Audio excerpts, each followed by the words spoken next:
পৃথিবী সৃষ্টি করার পরে যখন নড়াচড়া শুরু করছেন, আল্লাহ পাহাড়কে বসাই দিয়েছেন প্যারাগের মতো।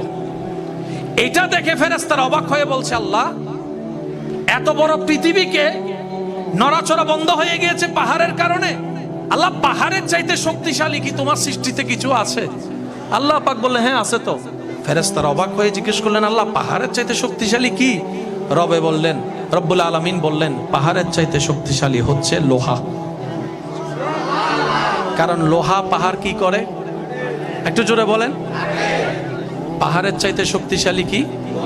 কারণ লোহা পাহাড়কে কি করে? এবার ফেরেশতারা অবাক হয়ে জিজ্ঞেস করলেন, আল্লাহ, লোহার চাইতে শক্তিশালী কি কিছু আছে? রব বললেন, হ্যাঁ আছে তো। ইয়া রব, সেটা কি?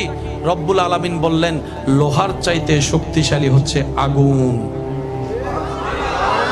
কারণ আগুন লোহাকে, মাশাআল্লাহ। ফেরেশতারা অবাক হয়ে জিজ্ঞেস করলেন, ইয়া রাব্বাল আলামিন, এই আগুনের চাইতেও শক্তিশালী কি তোমার সৃষ্টিতে কিছু আছে? সে রব্বুল আলামিন বললেন, হ্যাঁ আছে তো। ইয়া রব, সেটা কি? বলে যে এই আগুনের চাইতে শক্তিশালী হচ্ছে পানি। আল্লাহ, পানির চাইতে শক্তিশালী? রব বললেন, বাতাস। কারণ বাতাসে পানিরে যেদিকে মন চায় সেদিকে। আল্লাহ, বাতাসের সাথে শক্তিশালী কি আছে?